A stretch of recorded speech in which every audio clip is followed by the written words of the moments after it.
Tu vois? Nous n'avons pas de problème. On a dit un débat comme une donne, il faut que me défende.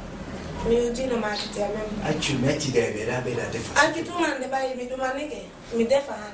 C'est sûr? C'est sûr. Tu me promets? Oui. Dieu l'a y a de d'accord. Merci. Bébé. Viens. Je suis pas piqué, toi. Ah, ne promet de même à te Oui. Ah. La 2 va venir. Merci beaucoup. Le bon Dieu. Wow.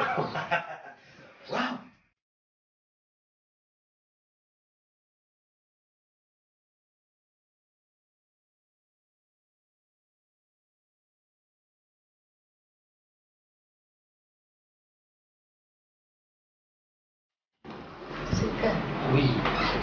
Parle pas à ton problème. Eh, problème. Pas problème. Ah bon? Eh.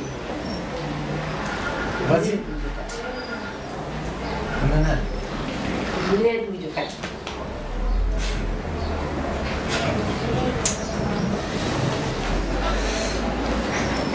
Ah, les femmes.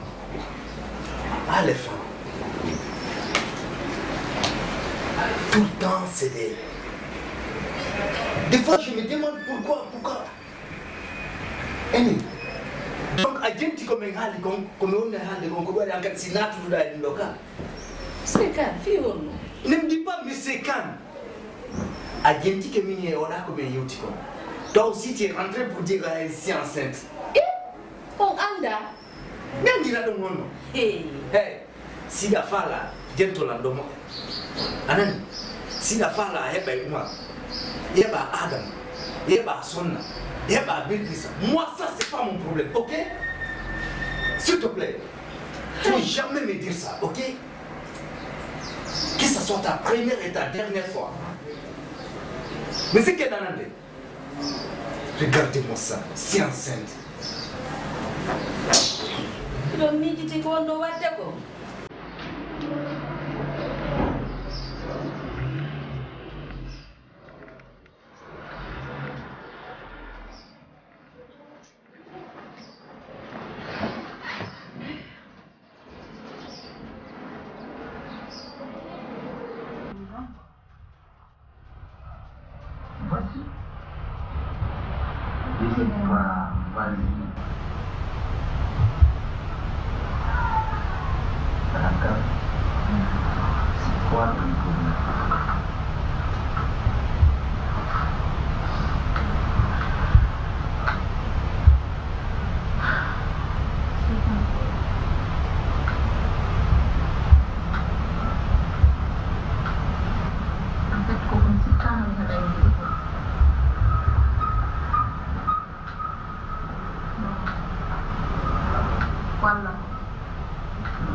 Tu as perdu qui dans votre famille?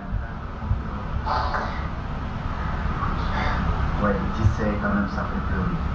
S'il te plaît, dis-moi, c'est quoi? Tu as réussi ou bien c'est moi? Hein? Maintenant quoi? Dis-moi. C'est pas mieux comme ça, mais je voulais vous dire.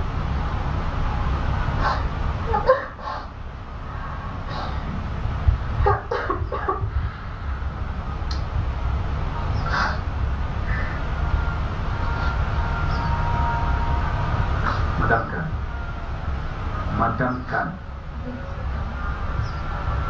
Madame Khan. Ankali. Si kitun ko do fa la yanti tan du bijelu de wondi. Du bijelu de wondi do.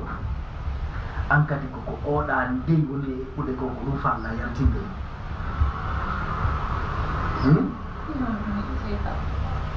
Quand nous étions tout là, on ronde là. Pourquoi tu me dis que tu es enceinte toi aussi? C'est quand? Non, écoute-moi, pourquoi tu me dis ça? Je te jure. Combien d'années on est là ensemble? Nous vivons ensemble ici. Combien d'années? Madame Kane. Madame Kane. Monsieur Kane. Non, là, alors, nous sommes tous enceintes maintenant. Hein? Nous sommes tous enceintes. Nous sommes tous enceintes maintenant. Mais je ne te croyais pas comme ça, hein? Franchement.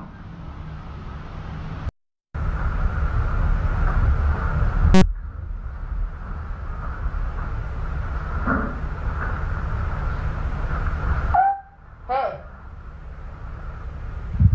Tu non fai così la onda sai? Sì, la minaccia. Awa, senti? Sento, non ho curato. Quando l'hanno telecomando? Oggi mai.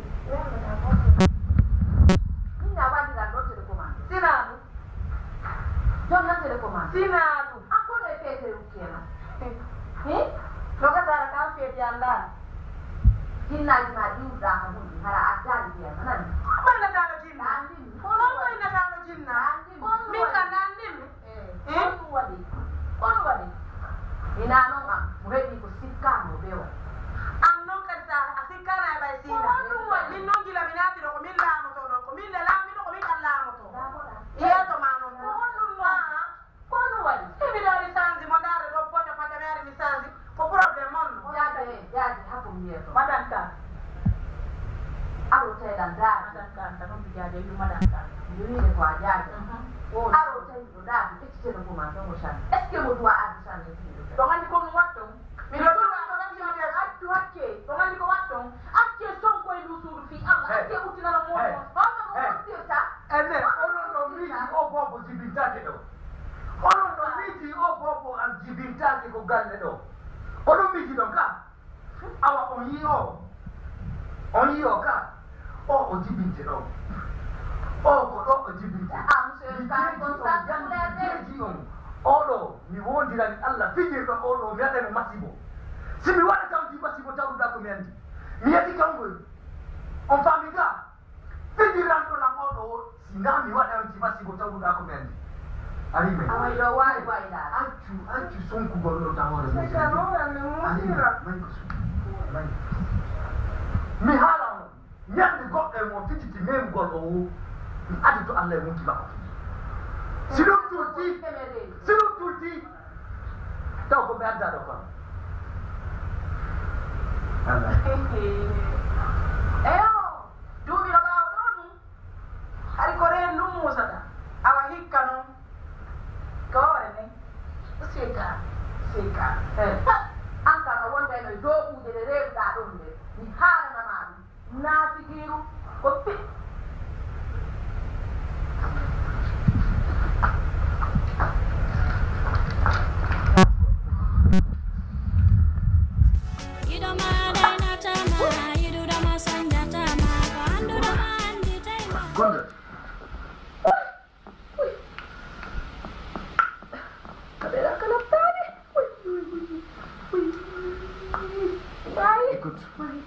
Hey, andi kon dum wadata. Heka. Seka na be na tani. Goddo no wali taw hôpital. Wali don hôpital mi anda o wura mi anda o maya puisque ko do ye heba golla bobo gorko. No hebirda o mbobojo non mi falla ya jiru hebira o do kali ni. Mi jeji ma yandi. Ko mama wallude ko mi joddi ne ko julle do saja. C'est tout ce que je peux pour toi, ok? Yandi mi jeji ma. Et puis je veux pas de cris ici. Je veux pas de cris ici. Ok?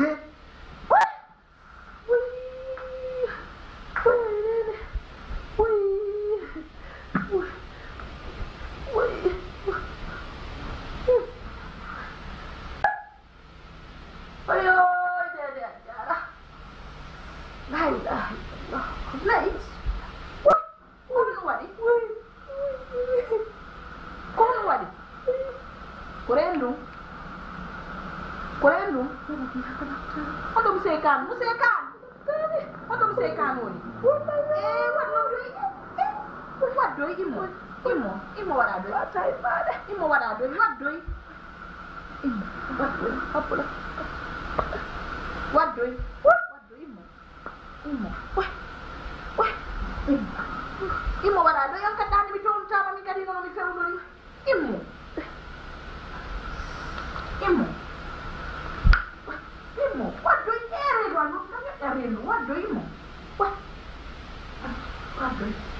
Watdoy wakkilo tun mai wakkilo towru koyde ma de towrude ɓaynami towdema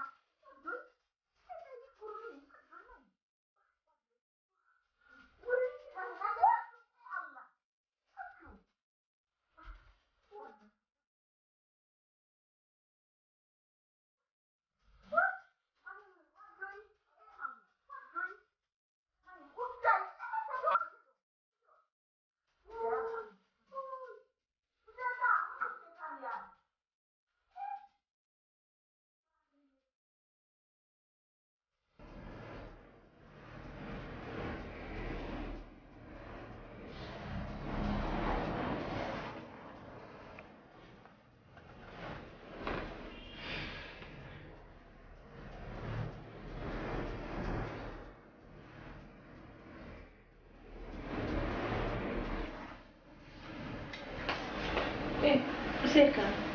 Ouais, c'est comme. Ça va. Comment tu vas? Ça va un peu. Namado. Ouais, ça va. Ouais, ça va. Ojibini ka hajun. Nani wa ojibini nani? Oh non. Mina ndi. Iske nako mifala ko ojibini. Obo ojibini. Otono amiachi mokadigo imiarti. Mais pourquoi pas? Ouais, il y a tout depuis qu'on a bon qu'à la Comment mon problème mon compte bon? Moi ça c'est pas mon problème ça. Ça c'est pas mon problème du tout. S'il te plaît. Comment appeler mi ankadi konoji pora jam.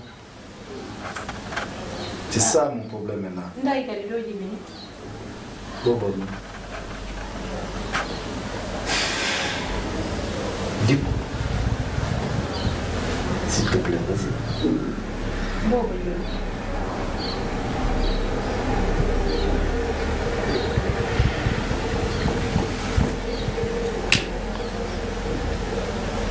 Moi, je me demande pourquoi je suis venu dans ce monde. Pourquoi je suis venu dans ce monde? Comment Allah t'a gagné là quoi? Parce que Mikala comme il fait là, comme Allah l'a mis au coude. C'est quand on... Non, ne me dis pas ça. Hein? Je me demande pourquoi moi je suis né. Pourquoi? C'est quand Gentela mo emi yoto. Onto ni moko sudu. Yake taw do na ko fa. Dis-moi, koko hôpital oye ka ko sudu gawo jibi. Joni habbe no mi yewta taw ko mi fala ko. O tawi walla o kali on. Allah no tagi wobbe o korale be gite. Allah tagi wobbe o korale be juude. Wobbe o dali be koyde. Be hino jodi e nder adna wobbe ronki ko nyama. Hande hidon do hidon timmini bi jeena no ngi sappo do wiide Allah o korale. Se kan wade doy. Wade doy wattano yilay ko on do ngi wadde kon parce que taga do goto ala luttugol adna. Hidon andi dum. Wattane yilay ko on do ngi wadde ko. On do way wiide on ni si ko tagi rana don. Hande ko bibbe rewbe mbura wadede barki. Ali kon. Ko bibbe rewbe woni wadande mawdum. Ko mi fala nande. Hande min ko mi fala nande ko piando. Tu sais pas.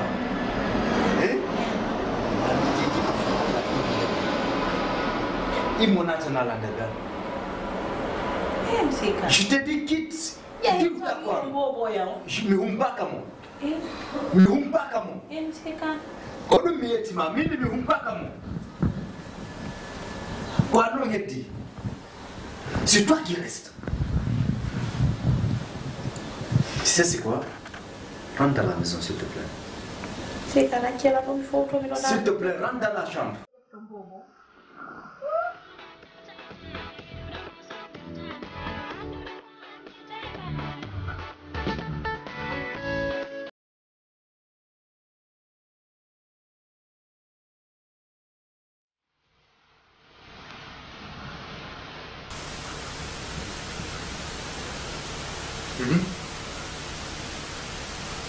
Tu as accouché?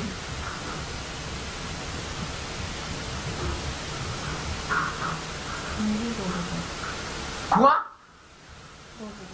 Non, c'est pas vrai.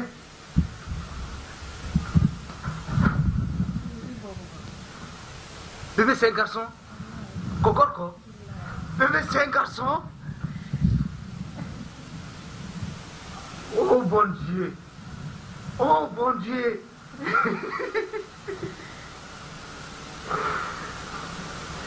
Écoute, bébé, tu es sûr que c'est un garçon?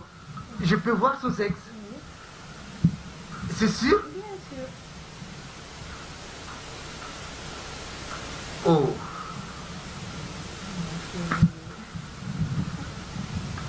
Bébé, tu m'as fait l'homme le plus heureux de la terre. Tu m'as fait l'homme le plus heureux de la terre. Non, c'est pas vrai. C'est pas vrai, bébé.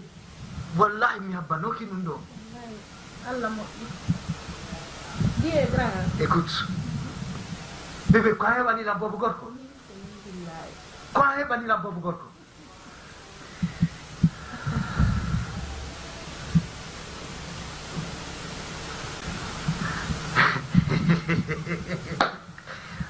Mais écoute.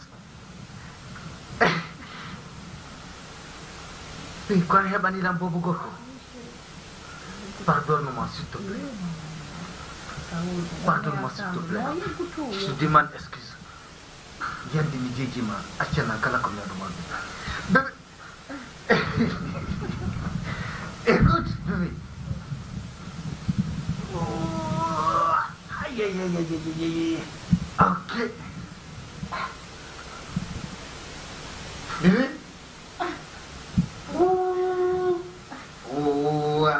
Aujourd'hui, j'ai eu l'enfant que j'avais.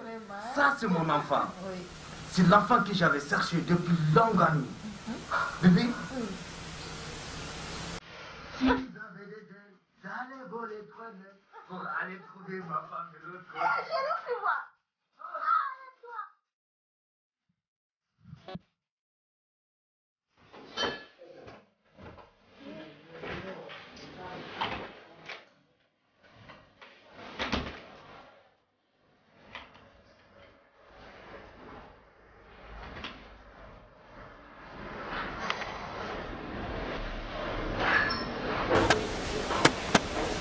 Hey, kon nun da wadde radio?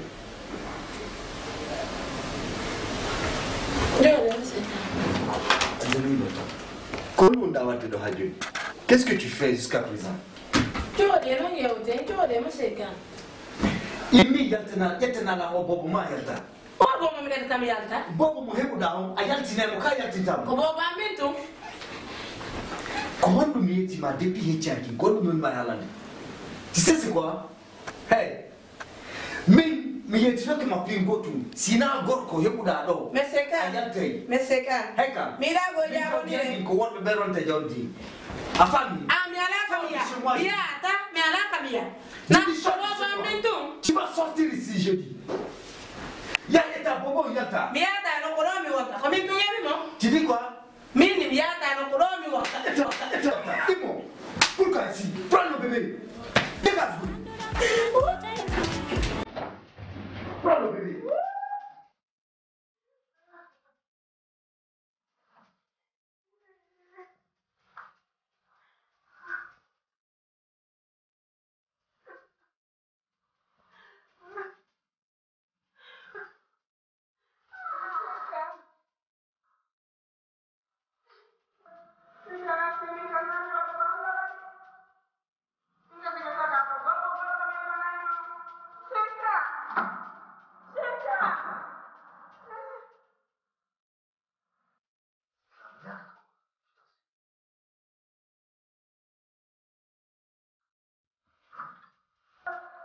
Et je ne veux plus jamais te revoir ici. Ok?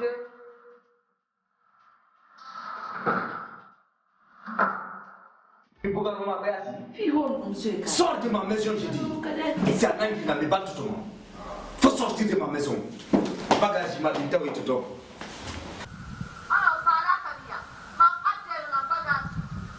Mais maman, je ne veux plus te voir ici.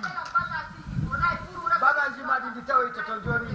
Attends-moi s'il te plaît. Bagage, Yara Johnny.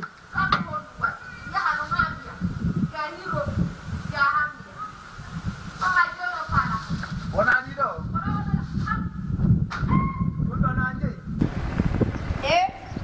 Aku ni buro bitonga nganga.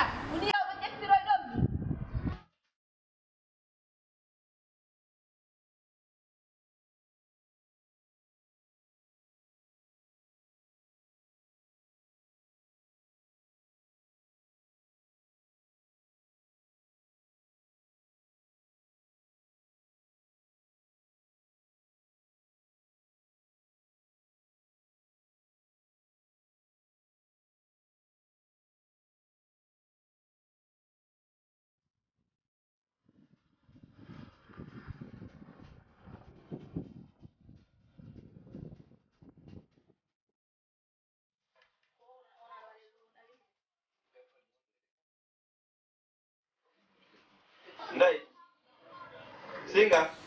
Naam. Alido.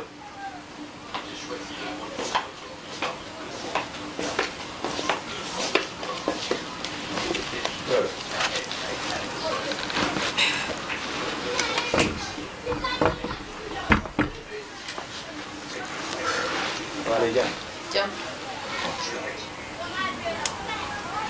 Andi ko woni mi faala yewtalan ko wadduma e modi ma yontere hida ɗo mi wawatama marde ɗo mi anda ko woni wadduma e modi ma duuɓi jowi gila jombaɗa ko duuɓi jowi heɓɗa ɗon jaam gila nden ñande ha hande ko wonso wansa mi ronko famde ko woni hakkude mum miɗo faala yewtalan ko woni wadduma e modi ma yontere ɗo marmaɗo ko woni wadduma e modi ma Koto. nam Anda andi ka. miɗo anduma miɗo anduma Andi si tawi ko jikku am min waddata lan e moodi am es tawi ko jikku maɓɓe gasa ko ɗo mi iwri mi jomma ko ɗo iwra fus mi wi'a monsieur Ka mi waɗa monsieur Ka mi wujja ɓe mi fena e hoore ɓe mi haylaaki hay puttere ma sina fi miɗo heɓi ɓiɗɗo jiwo sena fi miɗo heɓi boobo jiwo ɗum wawata o waddu ko ɗum ɗon fof ila waɗi heɓi bobo jiwo ko fi boobo jiwo waddi lan e monsieur Ka wo kamɓe min mi heɓanaari ɓe ɓiɗɗo gorko joni noon on ɓiɗɗo gorko ma on ɓiɗɗo jiwo koto komin ƴetti boobo waɗi ka nder reedu am kamɓe ɓe yiggiti ko allahu lan ɗon okkata ɗi so okkorilan tawi ko jiwo okkorilan na ɗum waddi on a wonnallan ko waddi on koto wallahi billahi waddami ɓuri ɗum ɗon heɗito lam mi yewtama hiɗa andi mi ɓuri ko woni wo jiwo ɗum ɗon allah jonni min ne'a on ɗon hande ko allah andi boobo nafowo emo nafata ko innete yo allah wurnu waɗa barke min noon miɗo weltani allahu lan ɗo taguɗo lam ɓay mi jinda ha mi heeɓi on boobo o ka nder dewgal lam mi heeɓimo fi ko boobo jiwo ma fi on nanata ko allahu lan ɗon jonni lan kon ɗum ɗon mi jaɓirta juuɗe e koyɗe hande noon ɓe innay tum boobo jiwo ma boobo gorko koyo allah waɗu barke mum boobo si jibinama koyo allah waɗu barke mum wiyete kono allah noon hino andi ko maranimo be ñande jam min noon ɓay tungila mi naati ka monsieur Ka mi heɓaniɓe on boobo ɗon mi heɓiraniɓe hoore laaɓal ɓe waɗi ɗum ɗo yo allahu lan ɗon hullumo be amen